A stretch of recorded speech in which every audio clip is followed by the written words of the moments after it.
Te pedimos que perdones nuestros pecados para que podamos ser vasos aptos para recibir la luz que tienes para nosotros. Queremos que la lluvia tardía sea derramada sobre nosotros. Te pedimos que logres esto. Te pedimos que tomes el control de esta presentación y que prevalezcas sobre el elemento humano para que el mensaje provenga del trono en lo alto. Por favor, bendice el trabajo que estamos haciendo aquí más allá del simple culto. Te agradecemos por estas cosas en el nombre de Jesús. Amén.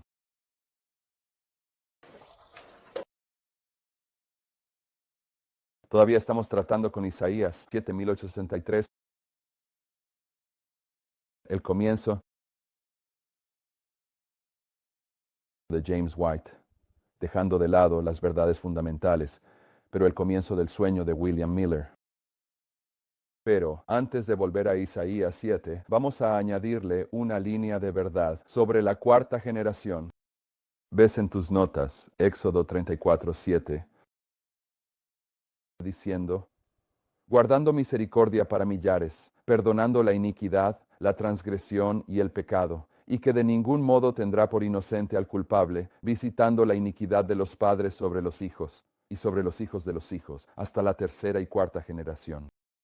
Y luego tienes listado en tus notas también Éxodo 25:6, Números 14, 17 y 18, y Deuteronomio 5, 9 y 10, que enfatizan esta misma verdad de que el Señor trata con los hombres. En términos de prueba, bajo 4 generaciones, cuando llegas al periodo de tiempo en el que el Señor está cumpliendo el Evangelio eterno en la generación a la que se dirige, es proféticamente. La cuarta generación. Si vas a Génesis 15,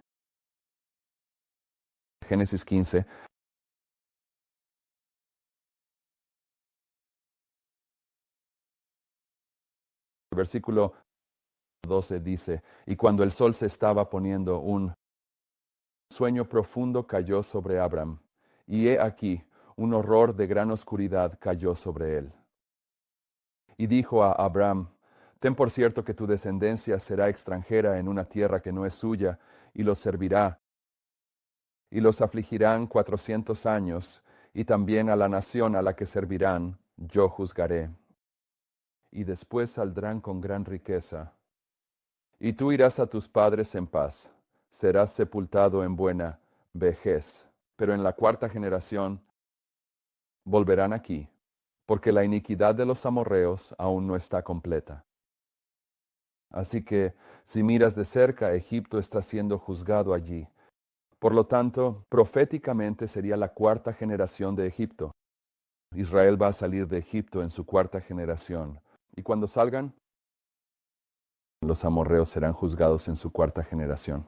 Así que tienes 3 ilustraciones allí simultáneamente. Así que queremos entender que cuando lleguemos al periodo de la ley dominical, estamos en la cuarta generación del adventismo. Y queremos entender que en la historia milerita, proféticamente, era la cuarta generación de las iglesias protestantes. Ellos eran los que estaban bajo presión allí.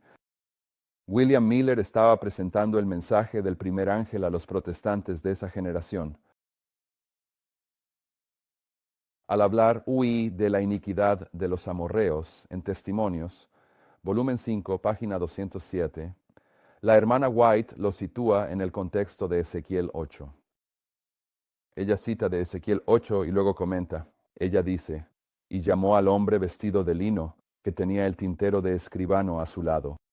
Y el Señor le dijo: pasa por en medio de la ciudad, por en medio de Jerusalén, y pon una marca en la frente de los hombres que suspiran y claman por todas las abominaciones que se hacen en medio de ella. Y a los otros dijo: en mi oído, ve tras él por la ciudad y hiere, no dejes que tus ojos perdonen, ni tengas piedad, mata completamente a viejos y jóvenes, tanto doncellas como niños pequeños y mujeres. Pero no te acerques a ningún hombre sobre el cual esté la marca, y comienza en mi santuario. Entonces comenzaron con los ancianos que estaban delante de la casa. Jesús está a punto de dejar el asiento de misericordia del santuario celestial para ponerse las vestiduras de venganza y derramar su ira y juicios sobre aquellos que no han respondido a la luz que Dios les ha dado. porque la sentencia contra una obra malvada no se ejecuta rápidamente. Por lo tanto, los corazones de los hombres están completamente decididos a hacer el mal. En lugar de ser ablandados por la paciencia y la larga tolerancia que el Señor ha ejercido hacia ellos, aquellos que no temen a Dios y no aman la verdad fortalecen sus corazones en su camino malvado. Pero hay límites incluso para la tolerancia de Dios, y muchos están excediendo estos límites.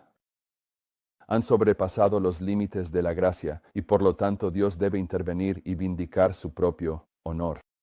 De los amorreos, el Señor dijo que en la cuarta generación volverán aquí, porque la iniquidad de los amorreos aún no está completa. Aunque esta nación era conspicua por su idolatría y corrupción, aún no había llenado la copa de su iniquidad. Y Dios no daría la orden para su destrucción total. El pueblo debía ver el poder divino manifestado de manera notable para que quedaran sin excusa. El compasivo Creador estaba dispuesto a soportar su iniquidad hasta la cuarta generación. Entonces, si no se veía un cambio para mejor, sus juicios caerían sobre ellos. Con una precisión infalible, el Ser Infinito aún lleva un registro con todas las naciones. Mientras su misericordia se ofrece con llamados al arrepentimiento, este registro permanecerá abierto. Pero cuando las cifras alcanzan una cierta cantidad que Dios ha fijado, comienza el ministerio de su ira. El conteo se cierra. La paciencia divina cesa. Ya no hay más súplicas de misericordia en su favor. El profeta, mirando a través de las edades, tuvo este tiempo presentado ante su visión. Las naciones de esta era han sido receptoras de misericordias sin precedentes. Se les han dado las mejores bendiciones del cielo, pero el orgullo creciente, la avaricia, la idolatría, el desprecio de Dios y la ingratitud vil están escritos en su contra. Están cerrando rápidamente su cuenta con Dios. Pero lo que me hace temblar es el hecho de que aquellos que han tenido la mayor luz y privilegios se han contaminado con la iniquidad prevaleciente. Influenciados por la injusticia que los rodea, muchos, incluso de aquellos que profesan la verdad, se han enfriado y son arrastrados por la fuerte corriente del mal. El desprecio universal, arrojado sobre la verdadera piedad y santidad, lleva a aquellos que no se conectan estrechamente con Dios a perder su reverencia por su ley. Si estuvieran siguiendo la luz y obedeciendo la verdad de corazón, esta santa ley les parecería aún más preciosa cuando es despreciada y dejada de lado. A medida que el irrespeto por la ley de Dios se hace más manifiesto, la línea de demarcación entre sus observadores y el mundo se vuelve más clara. El amor por los preceptos divinos aumenta en un grupo, a medida que el desprecio por ellos aumenta en otro grupo. La crisis se acerca rápidamente. Las cifras que crecen rápidamente muestran que el tiempo para la visita de Dios está por llegar. Aunque reacio a castigar, sin embargo, castigará y lo hará rápidamente. Aquellos que caminan en la luz verán las señales del peligro que se aproxima, pero no deben sentarse en una expectativa tranquila e indiferente de la ruina, consolándose con la creencia de que Dios protegerá a su pueblo en el día de la visita. Lejos de eso, deben darse cuenta de que es su deber trabajar diligentemente para salvar a otros. Mirando con fuerte fe a Dios por ayuda, la oración eficaz y ferviente de un hombre justo puede mucho. La levadura de la piedad no ha perdido completamente su poder en el momento en que el peligro y la depresión de la iglesia son mayores. El pequeño grupo que está en la luz estará suspirando y llorando por las abominaciones que se cometen en la tierra. Pero más especialmente, sus oraciones se elevarán en favor de la iglesia, porque sus miembros están actuando al modo del mundo. Las fervientes oraciones de estos pocos fieles no serán en vano. Cuando el Señor se manifieste como vengador, también vendrá como protector de todos aquellos que han preservado la fe en su pureza y se han mantenido sin mancha del mundo. Es en este momento que Dios ha prometido vengar a sus escogidos, que claman a Él día y noche, aunque Él sea paciente con ellos. La orden es: pasa por en medio de la ciudad, por en medio de Jerusalén, y pon una marca en la frente de los hombres que suspiran y lloran por las abominaciones que se cometen en medio de ella. Estos que suspiran y lloran habían estado proclamando las palabras de vida, Habían reprendido, aconsejado y suplicado. Algunos que habían estado deshonrando a Dios se arrepintieron y humillaron sus corazones ante Él. Pero la gloria del Señor había partido de Israel. Aunque muchos aún continuaban con las formas de la religión, su poder y presencia faltaban. Ahora, anteriormente en esta serie de adoración, señalamos que en estas líneas reformadas es cuando el símbolo divino desciende, que comienza el tiempo de visitación. El tiempo de visitación para el antiguo Israel comenzó en el bautismo de Cristo. Entonces, 1840, este fue el tiempo de visitación para los protestantes en esa generación. Esta fue la cuarta generación. Aquí es donde el Señor iba a separar a los sabios de los necios, a aquellos que suspiran y lloran, y a aquellos que son descuidados. Y el trato de Dios con los hombres es siempre el mismo. Él nunca cambia. Así que cuando lleguemos al fin del mundo, cuando el ángel poderoso de Apocalipsis 18 descienda, será el tiempo de la visitación de Dios para el adventismo. Y por supuesto, todos los profetas hablan del fin del mundo. Así que cuando la hermana White trata con la cuarta generación de los amorreos, y ella hace referencia a Ezequiel 8 para explicarlo, entonces sabemos que Ezequiel 8 está presente. La verdad, al final del mundo. Vamos a Ezequiel 8 y veamos un par de cosas. En Ezequiel 8 hay 4 abominaciones que van en aumento. En Ezequiel 8, el versículo 1 dice: y aconteció en el 6º año, en el 6º mes, en el 5º día del mes. Y el 5º día del mes viene justo antes del 6º día del mes. Así que aquí en el versículo 1 estás en el 6º año y el 6º mes, justo antes del 6º día. Estás justo al borde de 66. Y aconteció en el 6º año y el 6º mes, y el 5º día del mes, mientras yo estaba sentado en mi casa y los ancianos de Judá estaban sentados delante de mí, que la mano del Señor Dios cayó allí sobre mí. Versículo 3. Y extendió la forma de una mano y me tomó por el mechón de mi cabeza, y el Espíritu me levantó entre la tierra y el cielo y me llevó en las visiones de Dios a Jerusalén, a la puerta del atrio interior que mira hacia el norte, donde estaba el asiento de la imagen de los celos, que provoca celos. Y he aquí, la gloria de Dios, del Dios de Israel, estaba allí, según la visión que vi en la llanura. La primera abominación que Ezequiel mostró, y a un nivel, estoy sugiriendo que estas 4 abominaciones representan las 4 generaciones del adventismo. La primera que se le muestra es la imagen de los celos.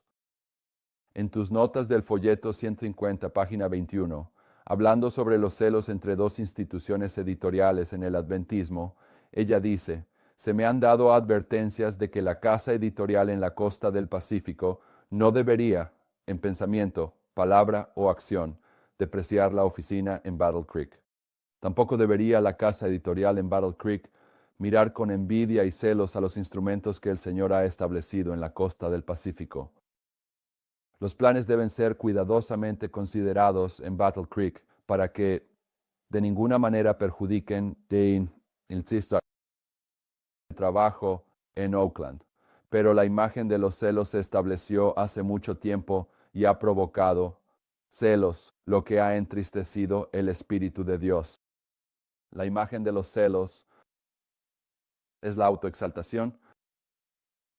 Cuando sientes celos por lo que alguien más está haciendo, te elevas por encima de ellos de cualquier manera que puedas. Aquí es donde comenzó Lucifer. Historia de la Redención, página 14.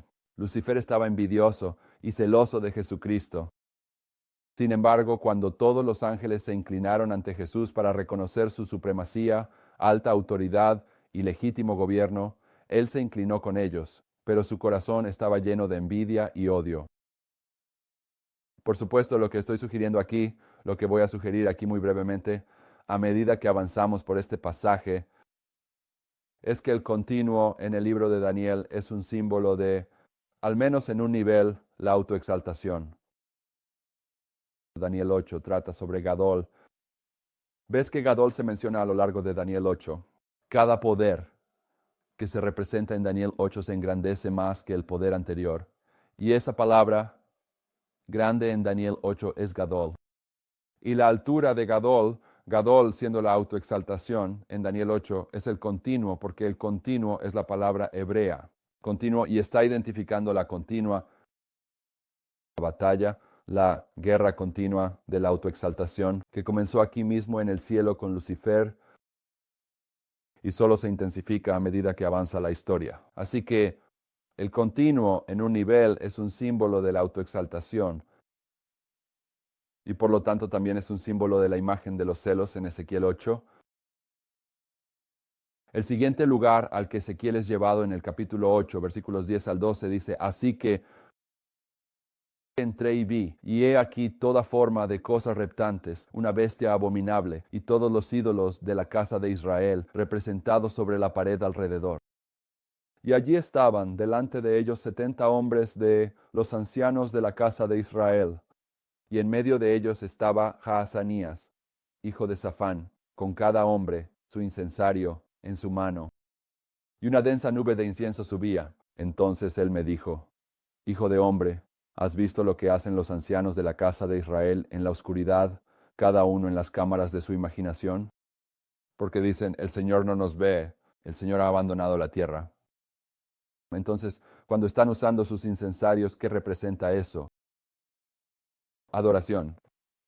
Están adorando ídolos. Es adoración a ídolos. En el deseado de todas las gentes, 631, dice: como uno de los signos de la destrucción de Jerusalén, Cristo dijo: muchos falsos profetas se levantarán y engañarán a muchos. Falsos profetas se levantaron engañando al pueblo y llevando a grandes números al desierto. Magos y hechiceros que afirmaban tener poder milagroso llevaron al pueblo tras ellos a las soledades de las montañas. Pero esta profecía también fue dicha para los últimos días. La señal se da como un signo de la segunda venida. Incluso ahora, falsos cristos y falsos profetas están mostrando señales y prodigios para seducir a sus discípulos. ¿No escuchamos el clamor: he aquí, Él está en el desierto? ¿No han salido miles al desierto con la esperanza de encontrar a Cristo? Y de miles de reuniones donde los hombres profesan tener comunión con espíritus de los muertos, ¿no se escucha ahora el llamado: he aquí, Él está en las cámaras secretas? La advertencia sobre las cámaras secretas que Cristo da es el espiritismo. Y de miles de reuniones donde los hombres profesan tener comunión con espíritus de los muertos, no se oye ahora el llamado: he aquí, Él está en las cámaras secretas. Esta es precisamente la afirmación que el espiritismo presenta. ¿Pero qué dice Cristo? No lo creas, porque como el relámpago sale del oriente y resplandece hasta el occidente, así será también la venida del Hijo del Hombre. Así que cuando entran en sus cámaras secretas para adorar, su imagen está en la pared. El segundo punto que están haciendo es que están entrando en el espiritualismo. Primer paso: autoexaltación. Segundo paso: la adoración del espiritualismo. Versículo 14. La tercera abominación dice: luego me llevó a la puerta de la casa del Señor, que estaba hacia el norte, y he aquí, allí estaban sentadas mujeres llorando por Tamuz. Ahora, ¿quién es Tamuz? Tamuz es un falso Cristo. La secuencia es autoexaltación, la religión del espiritualismo y luego la colocación de un falso Cristo. Y después de esos tres pasos, lleva al versículo 16. Y me llevó a la cuarta abominación, y me llevó al atrio interior de la casa del Señor, y he aquí, en la puerta del templo del Señor, entre el pórtico y el altar, había unos 25 hombres, con sus espaldas hacia el templo del Señor y sus rostros hacia el este, y adoraban al sol hacia el este. Así que estas cuatro abominaciones, en un nivel, representan las cuatro generaciones del adventismo, pero donde la hermana White las aplica es aquí, al final del mundo, durante el tiempo de la visitación de Dios. Y están describiendo una apostasía creciente que ocurre en el adventismo, pero también están describiendo el proceso paso a paso que lleva a la adoración dominical. La primera imagen de los celos es la autoexaltación. Luego, sigue el espiritualismo, luego un falso Cristo y luego la adoración dominical. Y ¿qué? Soy. ¿Qué? Lo que estoy mostrando aquí, esta es la línea de Cristo, una línea muy breve de Cristo. Y en esta historia, justo después de la cruz, Pablo nos informó que el misterio de la iniquidad ya está en acción. Y el misterio de la iniquidad que Pablo estaba identificando en esta historia era el misterio de la iniquidad que iba a impactar a esta generación. Porque tenía que haber una apostasía antes de que el hombre de pecado fuera revelado en 538. Así que cuando tomas el registro profético, si mantienes la visión pionera del registro profético, donde tienes puntos de referencia históricos, eso puede enseñarte algunas lecciones proféticas. Cuando miras el misterio de la iniquidad de Pablo y llegas hasta aquí, donde en 538 el hombre de pecado va a ser revelado, después de que haya una apostasía. Primero, luego tienes marcas de camino que describirán este proceso de exponer quién es el hombre de pecado. Y hemos tratado este proceso en estudios anteriores en esta adoración, pero en 508 el paganismo diario es quitado. ¿Fue quitado? No realmente su resistencia política al ascenso del papado fue eliminada, pero en realidad lo único que estaba haciendo era quitarse sus vestiduras paganas y ponerse vestiduras cristianas. Todavía estaba allí. Y luego para marcar la manifestación completa, el clímax de esta obra del misterio de la iniquidad. En 533 tienes a Justiniano haciendo su decreto, identificando al Papa de Roma como el corrector de herejes y el jefe de la Iglesia, en cuyo punto, en 533, el emperador del Imperio Romano ha entregado su autoridad civil al Papa de Roma. La Iglesia y el Estado están completamente establecidos aquí legalmente en 533. Ahora, el tercer cuerno aún tenía que ser removido para que el papado pudiera ejercer esa autoridad civil. Pero en 533 el registro profético marca el clímax, la conclusión del misterio de la iniquidad. Y uno de los símbolos más utilizados del misterio de la iniquidad es esta unión de iglesia y Estado, la mezcla de lo profano con lo sagrado. La relación ilícita que lleva a la manifestación del falso Cristo, el hombre de pecado, y posteriormente sigue la adoración dominical. Entonces, estamos diciendo aquí en la historia milerita que repite esto, que inmediatamente después de 1844 se introduce la visión falsa del continuo con Croce Scherer. Y en este periodo de tiempo, no estoy negando que inmediatamente después, en este periodo de tiempo, la hermana White comienza a ser confrontada con las mismas enseñanzas, que más adelante en nuestra historia, etiquetadas como panteísmo. Ella lo señala desde el principio. Está lidiando con las visiones panteístas que John Harvey Kellogg va a convertirse en el símbolo de promover. Pero el misterio de la iniquidad, justo desde inmediatamente después de 1844, se introduce el continuo y este trabajo comienza. Así que yo lo haría. No discutiría si algunos quieren poner mejores fechas a esto, pero lo que estoy diciendo aquí es. En 1901 es un punto clásico en nuestra historia donde se introduce la visión falsa del continuo. No se acepta completamente en ese momento, pero ese es el punto de inflexión. 1901 es paralelo a 508, porque en 508 el continuo fue quitado y en 1901 la verdadera visión del continuo fue quitada.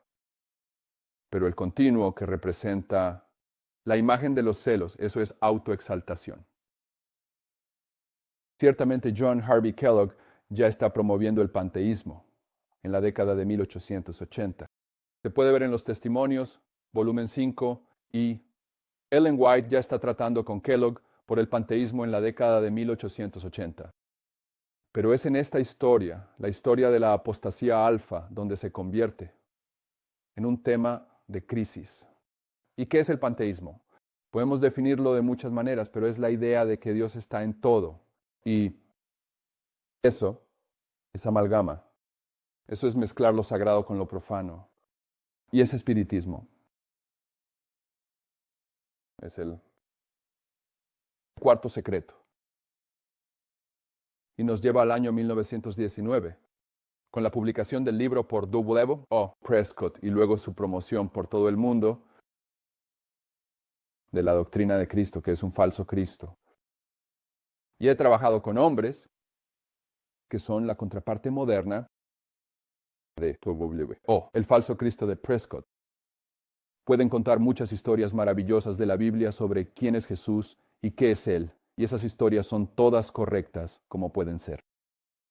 Pero han eliminado la palabra profética de ese Cristo donde Él es impotente. Es un falso Cristo. Y esto lleva a una adoración falsa.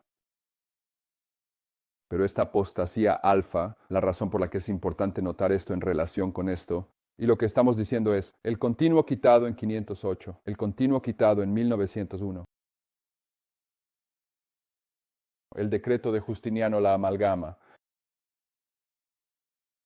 el panteísmo de Kellogg la amalgama, el hombre de pecado, el falso Cristo revelado aquí, el hombre de pecado, falso Cristo revelado en el libro, la doctrina de Cristo.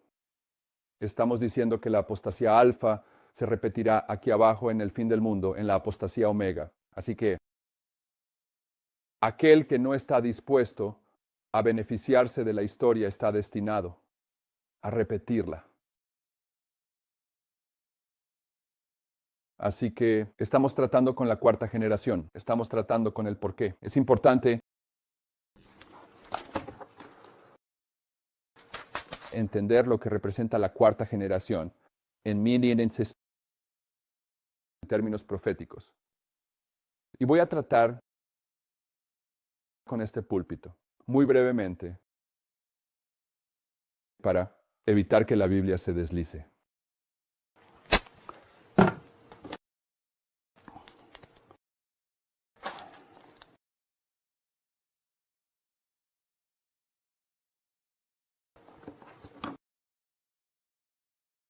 Muy bien.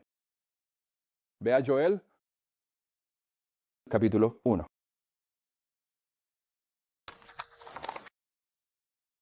Joel. Es una profecía de verdad presente porque Joel se cumplió en el tiempo de Cristo. En el libro de los Hechos, Pedro dice claramente que Pentecostés es un cumplimiento de Joel. Si no entiendes eso, lee Hechos capítulo 2 y capítulo 3. Pero Joel, los signos que se presentan en Joel de la caída de las estrellas y los otros signos que preceden e introducen la historia milerita se basan en el libro de Joel. Pero la aplicación principal de Joel es al final del mundo. Así que Joel es verdad presente.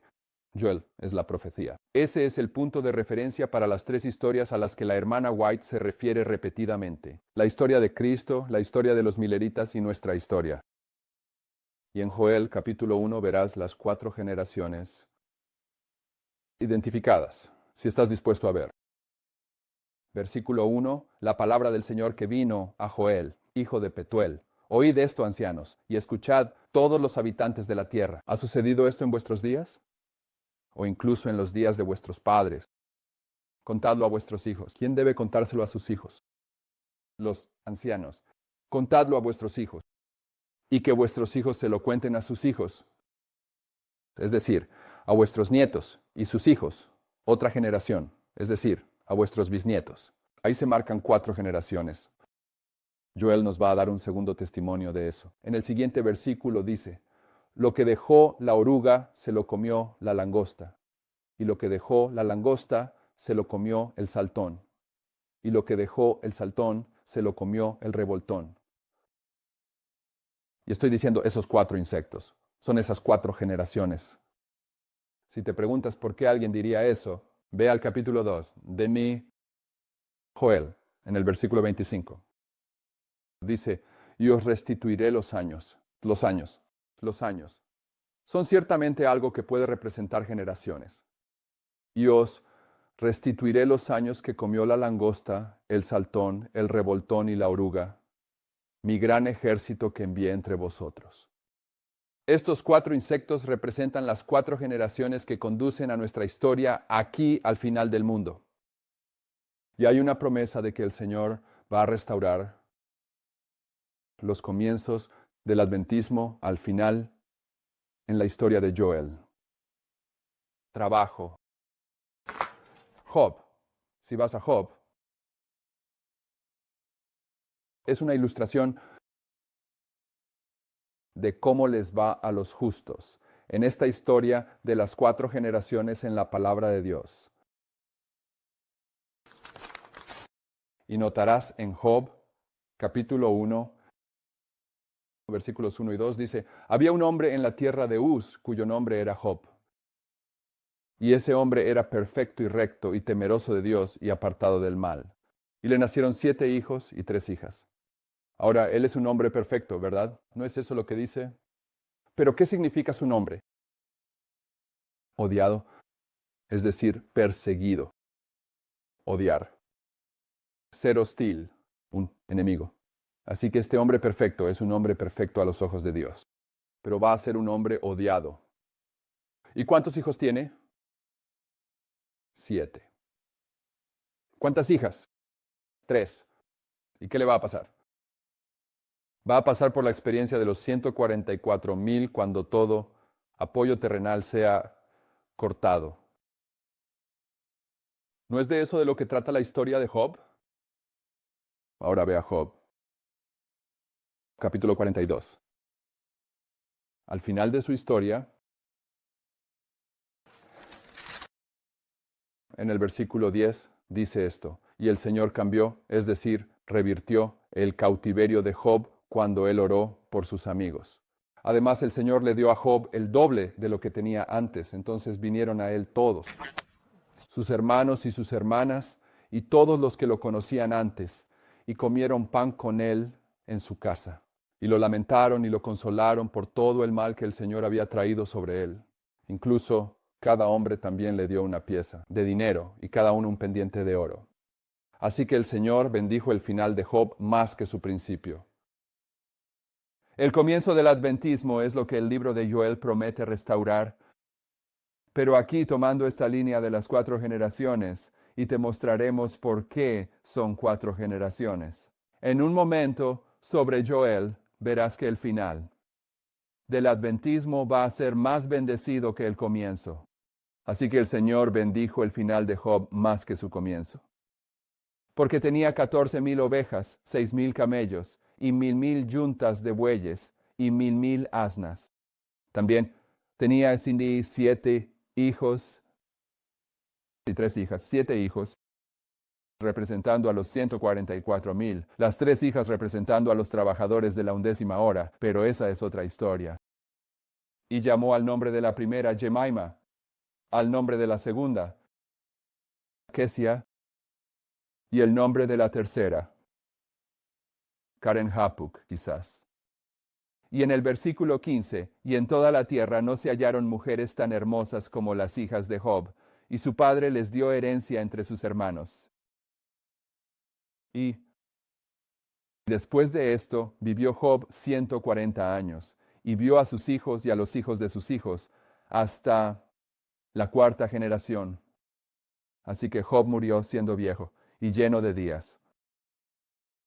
Job representa 4 generaciones, y el final de Job es mejor que su principio. Y es un hombre odiado, aunque es perfecto a los ojos del Señor.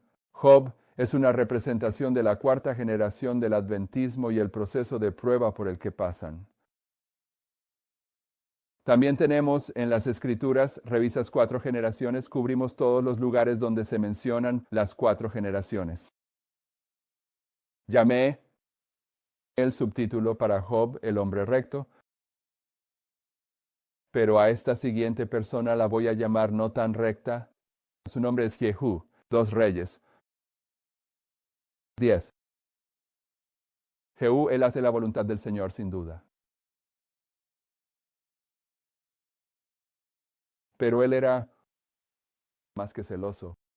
Versículo 28 del capítulo 10 de 2 Reyes. Versículo 28. Así, Jehú destruyó a Baal de Israel. Y Jehú se convierte ¿en qué? ¿Es el rey de qué? Israel. Así que Una vez más, Jehú va a hacer la voluntad del Señor aquí. Pero no hubo ningún rey de Israel de la tribu del norte que no fuera malvado, y todos perpetuaron los pecados de Jeroboam. Y los pecados de Jeroboam son lo que provocó la dispersión. Así, Jehú destruyó a Baal de Israel. Sin embargo, de los pecados de Jeroboam, hijo de Nabat, que hizo pecar a Israel, Jehú se apartó, no de ellos, a saber, los becerros de oro que estaban en Betel, y que estaban en Dan. Y el Señor dijo a Jehú: porque has hecho bien al ejecutar lo que es correcto a mis ojos, y has hecho a la casa de Acab, de acuerdo con todo lo que estaba en mi corazón, tus hijos de la cuarta generación se sentarán en el trono de Israel. Justo ahí, eso te dice, si quieres ir a mirar las 4 generaciones que siguen a Jehú, y la Biblia marca, cuando la cuarta generación cumplió esa profecía, ¿qué verás? Vas a ver una ilustración de las 4 generaciones del adventismo, pero solo quiero que veas eso. Jehú, en contraste con Job, también es una ilustración de las 4 generaciones. Y Jehú cumplió la voluntad del Señor, pero siguió a Jeroboam, el hijo de Nabat. Observa lo que dice la hermana White, que representa a Jehú, los materiales de 1888, página 1630. Hay hombres en el corazón de la obra que no se dan cuenta de sus responsabilidades. No se dan cuenta de cuántos hay en posiciones de confianza que no tienen un conocimiento correcto de Dios. Conocer correctamente todo es vida eterna. No saben lo que significa santificar al Señor Dios en sus corazones. No saben lo que significa hacer de Dios su temor y su espanto. Si hubieran sabido esto, ahora serían hombres humildes, temiendo a Dios y al Dios viviente. Pero como Jehú, han estado avanzando furiosamente para asumir cargas que no pueden llevar. Es porque los hombres saben tan poco de la verdadera piedad, porque tienen tan poca experiencia genuina en la construcción, poco a poco, de la obra y causa de Dios, que dan grandes pasos sin que Dios guíe el camino. Manuscript Releases 7-209. Cada mañana me despierto a las 2 a.m. y a las 12 p.m. Durante la noche se me ha presentado la infidelidad de los hombres que han ocupado posiciones de responsabilidad en el gran corazón de la obra. Los consejos en este gran centro, si se mantuvieran puros e incorruptos, habrían sido como la voz de Dios. Pero los hombres han trabajado sobre principios que son condenados por la palabra de Dios, y no escuchado ni obedecido la voz de Dios. Como Jehú, han conducido furiosamente en un curso para desarraigar la confianza del pueblo de Dios en hombres que son fieles a la causa del Maestro. Han buscado establecer su propia autoridad mientras traicionan la causa de Dios. Mientras toman decisiones y elaboran y planifican, han intentado hacer que sus órdenes humanas opresivas sean como la voz de Dios para su pueblo. Signs of the Times, 20 de noviembre de 1884. Hay muchos cuya religión consiste en actividades. Quieren estar involucrados y tener el crédito de hacer alguna gran obra, mientras que las pequeñas gracias que conforman un carácter cristiano encantador son completamente pasadas por alto. El servicio ocupado y bullicioso, que da la impresión de que uno está haciendo una obra maravillosa, no es aceptable para Dios. Es un espíritu de Jehú que dice: ven, ve mi celo por el Señor. Es gratificante para uno mismo. Alimenta un sentimiento de autocomplacencia, pero mientras tanto, el alma puede estar contaminada con la mancha de la plaga del egoísmo no sometido y descontrolado. Entonces, lo que estoy diciendo es que cuando miras las 4 generaciones en la profecía bíblica, es en esta historia que cuando el Señor está levantando a los 144,000, estás en la 4ª generación, y la Biblia nos da 2 clases. Una está representada por Job y otra está representada por Jehú. Bien, Reyes 15, 11 y 12. Dice, en el resto de los actos de Zacarías, esta es la 4ª generación de Jehú. He aquí, están escritos en el libro de las crónicas de los reyes de Israel. Esta fue la palabra del Señor que habló a Jehú, diciendo: tu hijo se sentará en el trono de Israel hasta la cuarta generación, y así sucedió. Así que cada vez que estamos considerando aplicar la profecía bíblica al fin del mundo, uno de los temas o uno de los principios que debe tenerse en cuenta es que estamos en la cuarta generación. En la cuarta generación tenemos dos clases de adoradores. Están representados de diversas maneras en las Escrituras. Pero en términos de verlo desde la cuarta generación, las dos clases son Ohab o Jehú. Y Jehú, no saqué todos los pasajes donde la hermana White habla de Jehú, pero principalmente está representando el liderazgo de la Iglesia Adventista del Séptimo Día en su terminología.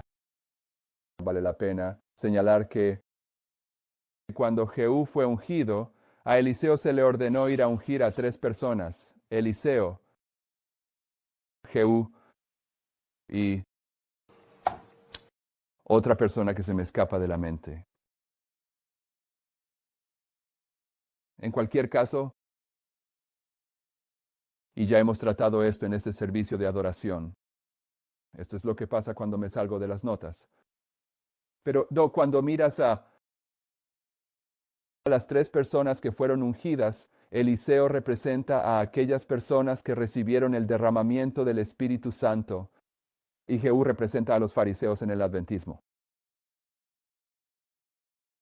Hombre, esto es un bloqueo mental terrible. Y la tercera persona representa a los liberales en el adventismo, los saduceos en el período de tiempo de Cristo. De todos modos, quiero volver ahora a Acaz en Isaías 7 y desenterrar a esa tercera persona aquí para nosotros mañana. Pero me va a molestar todo el color avellana. ¿Ahí lo tienes? Está bien. Hazel. Ahí están los saduceos, los liberales en el adventismo. Esos son los discípulos de Desmond Lord, porque los saduceos no creían en los ángeles, no creían en los milagros, no creían en la resurrección de los muertos. Y esos Desmond Forditas, que son casi la mayoría del adventismo hoy en día, no creen que puedas resucitar de tu experiencia pecaminosa y estar preparado para encontrarte con Jesucristo sin pecado en tu vida. Ese es Asael. Esas son las influencias en la iglesia de Dios al final. Esas personas que están recibiendo el derramamiento del Espíritu Santo, Eliseo, un liderazgo que intenta defender lo que creen que son los fundamentos, mediante las políticas que están aplicando. Ahí está Jehú. Y luego, color avellana, llevando a la gente en el adventismo a creer que, oye, no tienes ninguna participación en vencer el pecado. Es imposible para ti hacerlo. Solo confía en que el Señor te va a cambiar mágicamente cuando llegue aquí.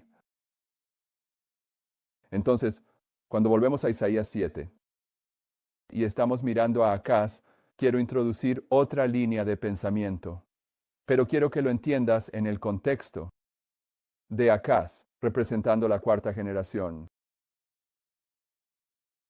Y quizás puedas hacer eso ahora. Isaías 7, versículo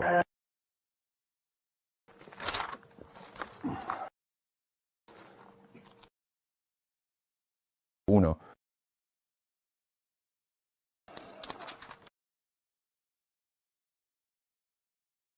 Y sucedió en los días de Acaz, hijo de Jotam, hijo de Usías, rey de Judá, que Resín, rey de Siria, y Peca, hijo de Remalías, el rey de Israel, subió hacia Jerusalén para hacerle la guerra, pero no pudo prevalecer contra ella.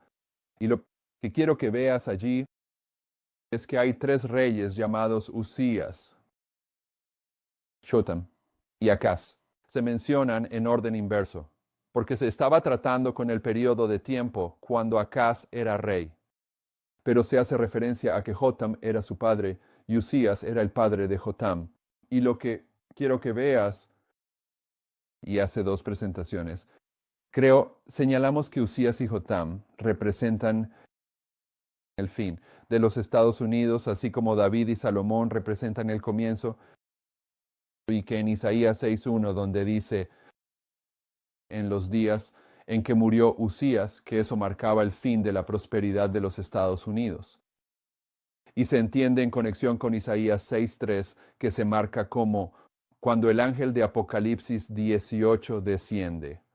Y el ángel de Apocalipsis 18 desciende cuando el Islam es restringido, así como el ángel de Apocalipsis 10 descendió cuando el Islam fue restringido en 1840. Y el Islam fue restringido por los Estados Unidos y el mundo. Inmediatamente después del 11 de septiembre de 2001 e inmediatamente después del 11 de septiembre de 2001, Usías había muerto. Y la prosperidad económica de los Estados Unidos y del mundo comenzó a caer en picada. Y cualquiera que quiera discutir eso, simplemente adelante y mire su mercado de valores en las últimas semanas. Mire lo que está haciendo España. Mire lo que está haciendo Italia. Ciudad tras ciudad en Italia esta semana, que está en bancarrota, no va a poder operar sus escuelas.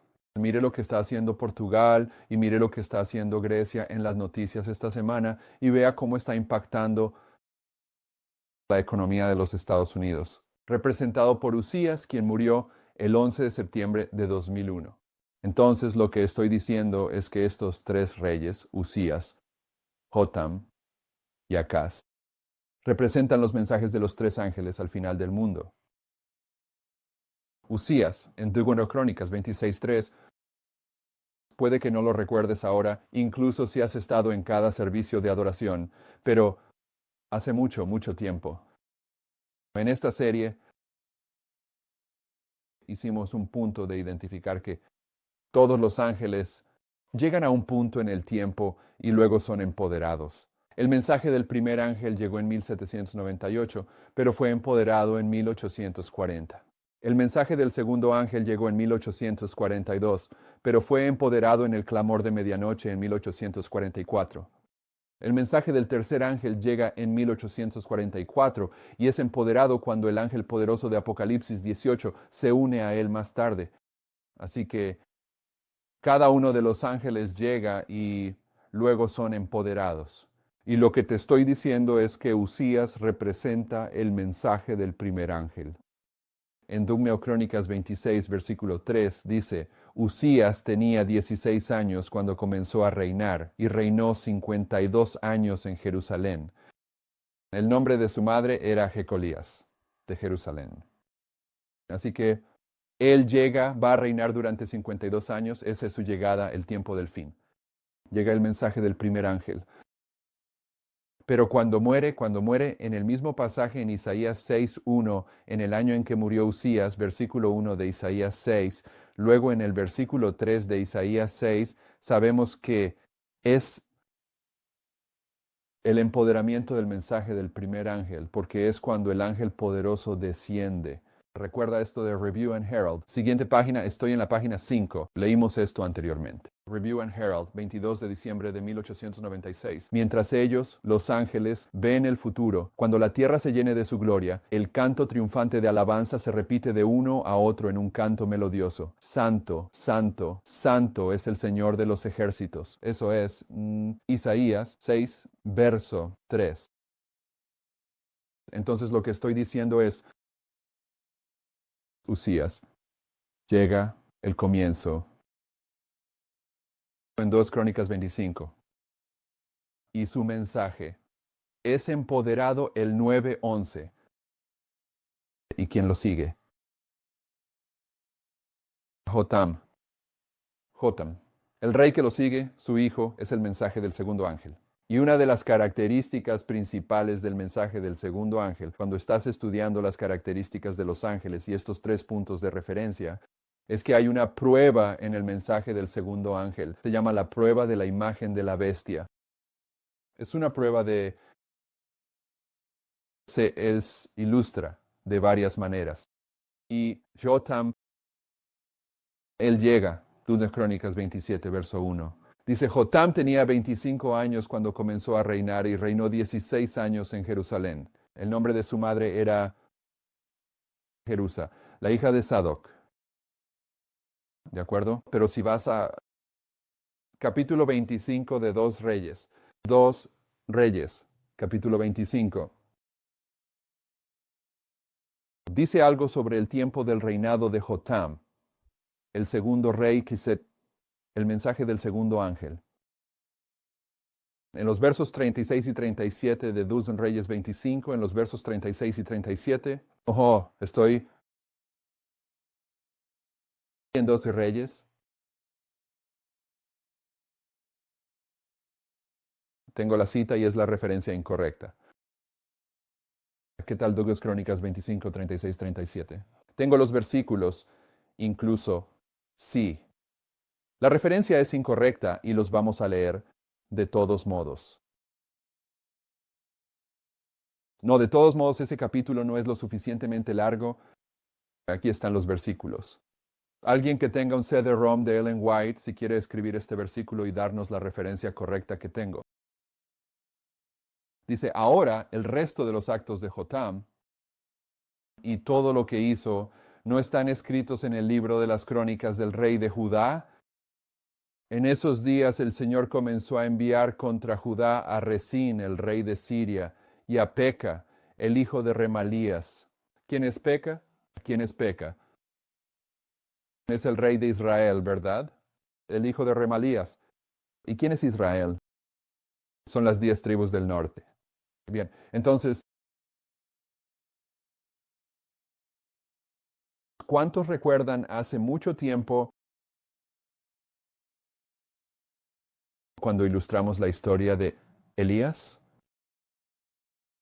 Bueno, Elías se fue, precedido por 1260 días de sequía, ¿verdad? Y luego Elías entra en la historia. Y va a haber un proceso de prueba que ocurre aquí. El Señor desciende en camino a Carmelo y se encuentra con Elías.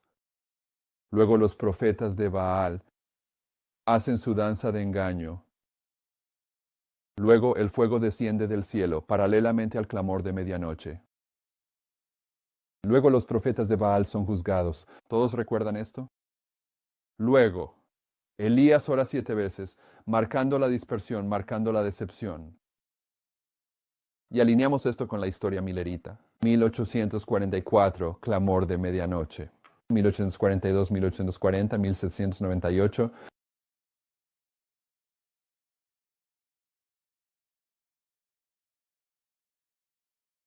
$1260. Y una de las cosas que enseñamos aquí es que en esta historia, una de las cosas que sucedieron en la historia milerita es, el verdadero profeta fue demostrado en contraste con el falso profeta. Es aquí donde las iglesias protestantes comienzan a cumplir su papel como el falso profeta de la profecía bíblica. Bueno, estos 3 mensajes aquí. Este es el rey Saúl, el rey David y el rey Salomón. Y cuando llegas al rey Salomón, entonces ves las 2 clases demostradas. Ves las 10 tribus del norte contrastadas con Judá, las 2 tribus del sur. El Señor ha elegido a Judá. Judá es el verdadero profeta. Debes adorar en Jerusalén, en el santuario. Pero Jeroboam, ¿qué hace? Él establece 2 becerros de oro en Betel y dan iglesia y estado. Así que Israel, las 10 tribus del norte, es el protestantismo apóstata. Israel, las 10 tribus, Jeroboam, eso es el protestantismo apóstata. Judá es el adventismo. Bien, ahora eso fue un resumen muy rápido, solo para darnos un punto de referencia. Cuando Jotam es rey en sus días, tuvo lugar la alianza entre Siria e Israel. Siria es un rey, un reino, es el estado. Peca, Israel es la iglesia. En los días de Jotam, el segundo rey, tienes la amenaza de la imagen de la bestia, tienes el estado de la iglesia representado por la confederación de Siria e Israel, ¿verdad? Josem es el mensaje del segundo ángel y en el mensaje del segundo ángel verás la prueba de la imagen de la bestia. Acaz, y aquí es a donde nos dirigimos. Acaz en 742 y 1863 Acaz. ¿Puedo borrar esto? Esto no está muy claro, de todos modos, ¿verdad? ¿Perdón? ¿No? Está bien. Acaz es el mensaje del tercer ángel. Entonces, una de las características del mensaje del tercer ángel es que hay una puerta que se cierra. ¿Estás conmigo? ¿Sigues la lógica?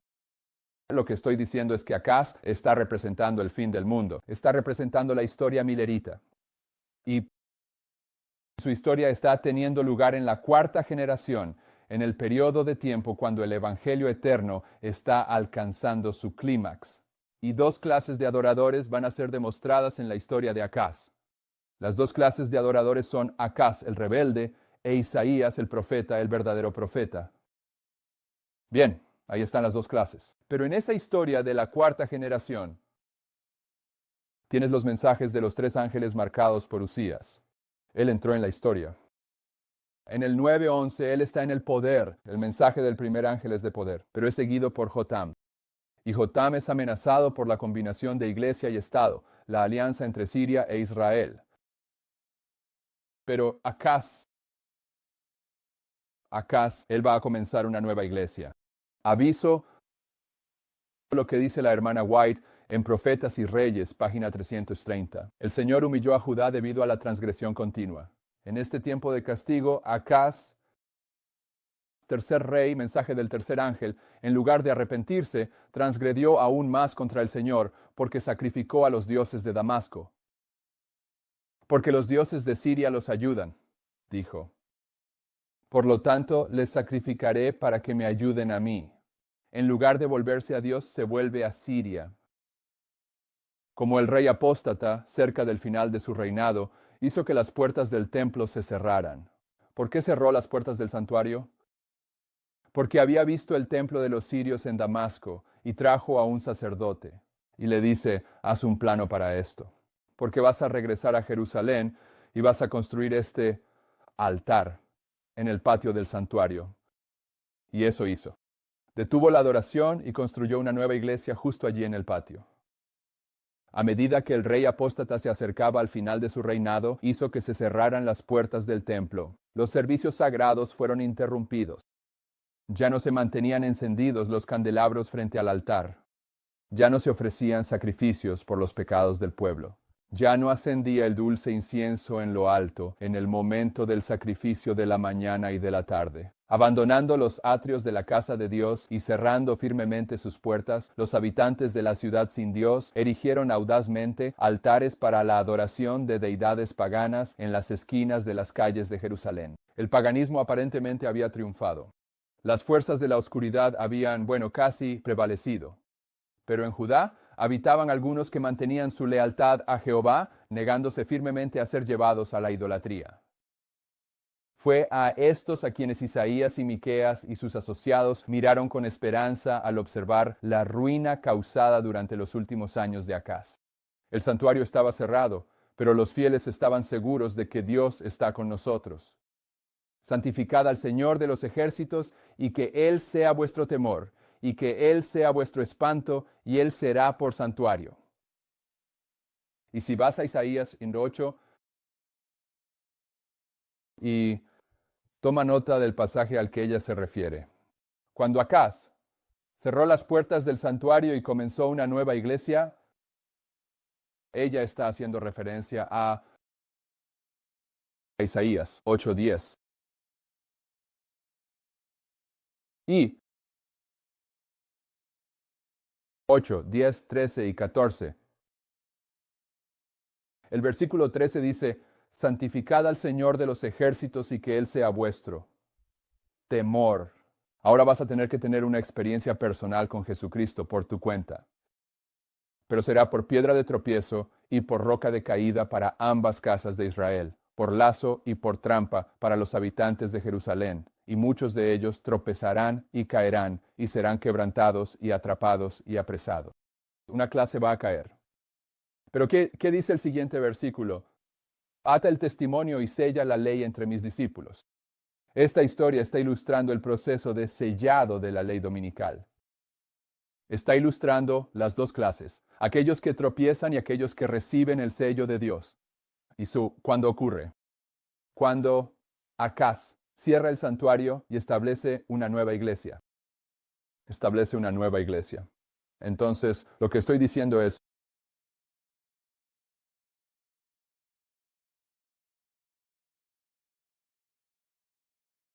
en el año 742 a.C., Acaz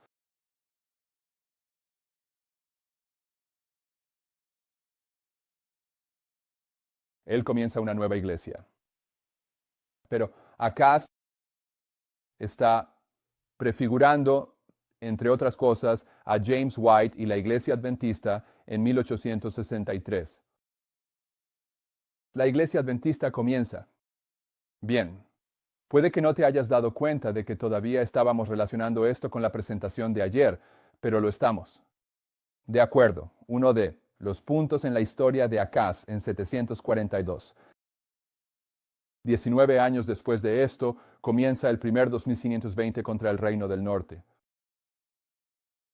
Termina en Passenbau 1798. 46 años. Después de eso, en 677, comienza el segundo 2520, termina aquí en 1844. 19 años después nos lleva a 1863. 1863 ha sido prefigurado por 742 y en 742 Acaz cerró las puertas. Él comenzó una nueva iglesia en 1863. La iglesia adventista del séptimo día comenzó. Ahora si vas a Daniel 9:24, queremos un segundo testigo para esto. ¿Segundo testigo para qué? Para lo que sucede cuando comienza una nueva iglesia. Daniel 9:24. 70 semanas están determinadas sobre tu pueblo y sobre tu ciudad santa para terminar la transgresión y poner fin a los pecados y hacer reconciliación por la iniquidad y traer justicia eterna. Y sellar la visión y la profecía y ungir al Santísimo. En el periodo de Cristo, las 70 semanas terminan aquí abajo con el apedreamiento de Esteban, ¿verdad? Así que Daniel 9:24, está identificando el final de las 70 semanas justo aquí. Y aquí es donde el Evangelio avanza a toda velocidad hacia los gentiles. Aquí es donde comienza la iglesia protestante. Justo aquí en el año 34 de Cristo. Este es el comienzo de una iglesia. Pero, ¿qué sucedió según Daniel 9:24? Al comienzo de esta iglesia, la profecía se sella. Quizás no lo viste. Leamos una vez más. Daniel 9:24. 70 semanas están determinadas sobre tu pueblo y sobre tu ciudad santa, para terminar la transgresión y poner fin a los pecados, y para hacer reconciliación por la iniquidad y traer justicia eterna, y para sellar la visión y la profecía, aquí atrás en el nacimiento de Cristo. Y no tengo una fecha para ello, solo voy a poner su nacimiento. Este es el tiempo del fin para esta generación. La profecía fue desvelada. ¿Qué profecía? Que Cristo el Mesías estaba aquí, fue desvelada. Y se vuelve a sellar aquí en la lapidación de Esteban cuando una nueva iglesia comienza. Así que cuando una nueva iglesia comienza, una de las características es que la profecía se sella.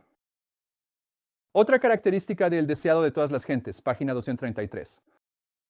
Y verás en tus notas que esta palabra sellar en Daniel 9:24 es la misma palabra que se usa en Daniel 12 cuando a Daniel se le dice que selle su visión y profecías. En el deseado de todas las gentes 2:33 dice, la una semana, 7 años, terminó en el año DC 34. Luego, con la lapidación de Esteban, los judíos finalmente sellaron su rechazo al Evangelio.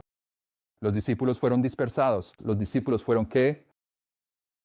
Dispersados al extranjero. Una dispersión. Comienza aquí también. Los discípulos fueron dispersados al extranjero por la persecución.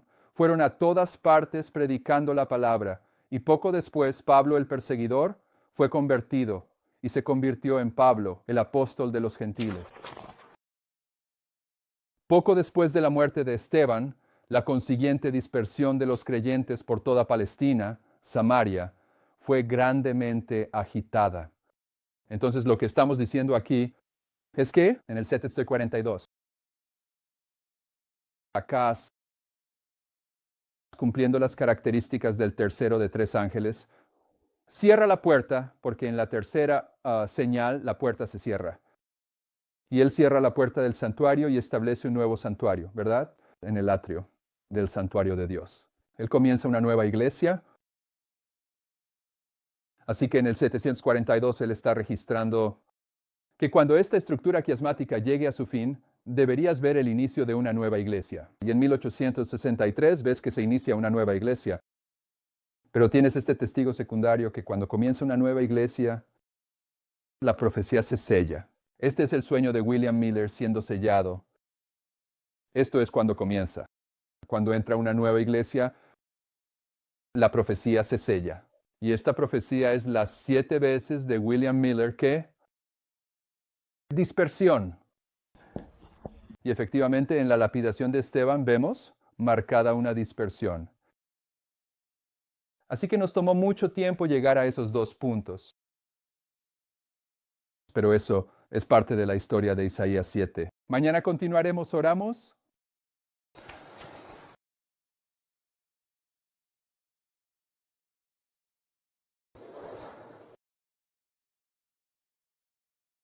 Padre Celestial, te agradecemos que estás demostrando esta verdad línea sobre línea y sobre el testimonio de 2 o más, que podemos tener confianza de que lo que nos estás mostrando se está estableciendo en tu palabra, no por seres humanos.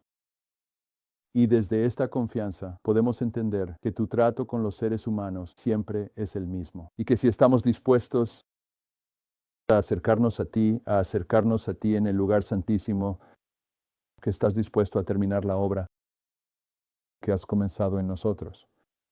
Te pedimos que nos des esa motivación, esa mentalidad, que estemos dispuestos a dejar de lado lo que sea que nos esté reteniendo y entrar en esa experiencia, en este momento, porque es obvio que estás cerrando el negocio en el planeta Tierra aquí. Las 2 clases están siendo desarrolladas y estás a punto de venir a llevar a tu pueblo a casa. Queremos estar entre ese pueblo. Te pedimos que logres eso para nosotros. En el nombre de Jesús, amén.